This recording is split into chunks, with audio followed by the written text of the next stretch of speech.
So yan po mga boss ang XRM 125 carb. Ang issue po dito mga boss ay hindi po andar o hindi po labas ang kuryente sa kanya pong head tension wire patungo po sa kanyang spark plug mga boss.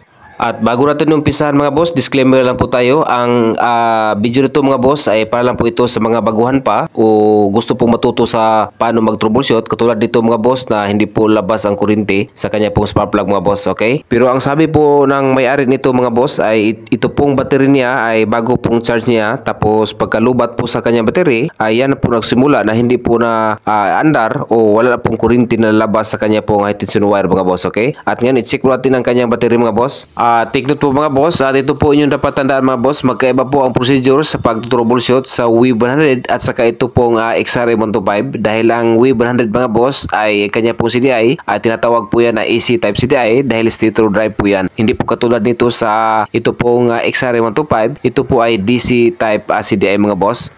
Tinatawag po ito na DC type CDI sa ito pong motor mga boss sa XRM125 dahil po yung CDI niya napapunction po ang kanyang CDI, kumukuha po ng kuryente na 12 volt galing po sa battery para gagana po ang kanya pong CDI nito sa XRM125 carb mga boss, okay? At ngayon mga boss, umpisahan natin at syempre gumamit po tayo ng test light. Napaka-importante po ang test light sa pag-troubleshoot lalo na po sa ganitong problema mga boss. Subukan natin tong battery mga boss kung wala bang na mayroon bang kuryente. So confirm mga boss, ito pong battery wala na po ang kuryente mga boss.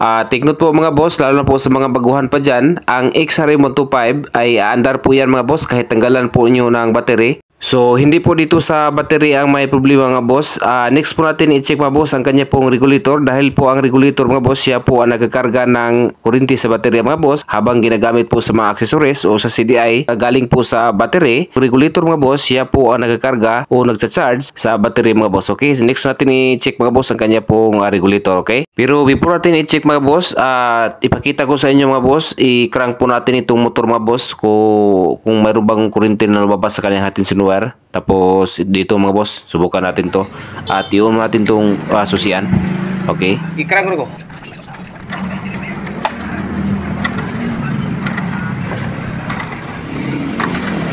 So, kita nyo mga boss, wala talagang kuryente mga boss. So, dito po sa regulator mga boss, may duda po tayo dito po ang kanya pong diferensya mga boss. At ngayon, i-check po natin itong regulator niya mga boss. At sa pag-check naman ng ating linya ng ating regulator mga boss, gumamit po tayo ng test light. Napaka-importante po ang test light mga boss. Siyempre, yung clip nating test light, i-clip natin sa ground. Tapos, unahin natin i-check mga boss itong white wire. So, ito pong kulay puti na wire mga boss, galing po ito sa kanyang stator. I-check po natin ito mga boss kung walang problema ba sa kanyang stator. So, itong dulo po natin test light, dito po natin itusok sa white wire mga boss. At ngayon, i-crank po natin ito mga boss. Dapat umilaw po ito ang ating test light mga boss dahil ito po ang kanyang charging system na galing po sa stator.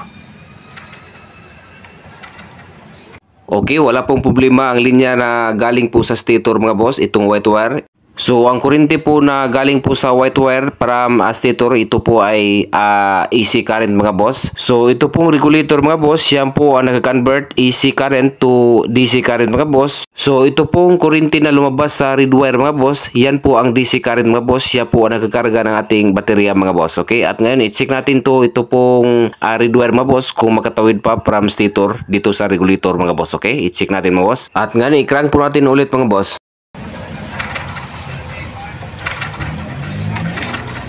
So, tingnan nyo mga boss, hindi po umilaw ang ating test light. So, wala pong kuryente na lumabas dito sa red wire mga boss. Ito po ang charging system ng ating pong regulator. Meaning, ito pong regulator mga boss, sira na to mga boss dahil hindi po makatawid yung kuryente galing po sa white wire patungo po sa red wire mga boss. At ngayon, subukan natin ulit ito pong white wire mga boss. I-crank natin ulit mga boss.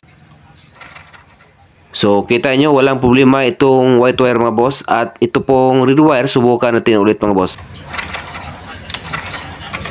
So, hindi talaga makatawid ang kuryente mga boss dito po sa red wire mga boss. So, confirm mga boss, ito pong regulator ay sira na po ito mga boss. At ngayon, tanggalin natin itong regulator mga boss at palitan natin ito ng bago. Pero replacement lang po ang ipalit natin mga boss dahil medyo kapos pa sa pira yung may-ari nito mga boss. So, for the meantime lang mga boss, ito munang replacement na ang ipalit natin mga boss. Okay? So, tingnan nyo, ito mga boss, replacement lang po ito mga boss. So, kung mabuti mga boss, kung mayroon kayong pira, mas i-recommend ko sa inyo na mas mabuti yung genuine na po yung bilhin nyo mga boss. Pero ito mga boss, ikabit natin ito mga boss.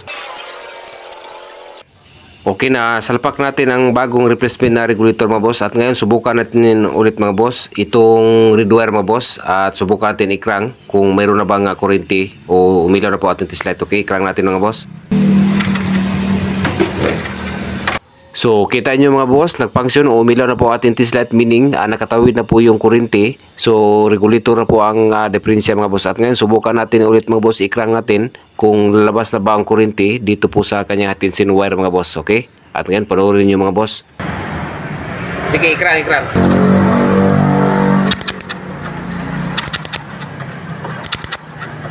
So, yun. So, kita nyo mga boss, nagfunction na po o may kuryente na po lumabas sa kanya tension wire mga boss. At ngayon mga boss, ibalik po natin ang kanyang spark plug at saka spark plug cap. Tapos, subukan natin paanda rin na hindi po natin ibalik ang kanya pong battery mga boss sa hindi po natin pinacharge, okay? At ngayon, nakabit natin ang spark plug mga boss, subukan natin paanda rin to. Okay, success po ating ginawa mga boss.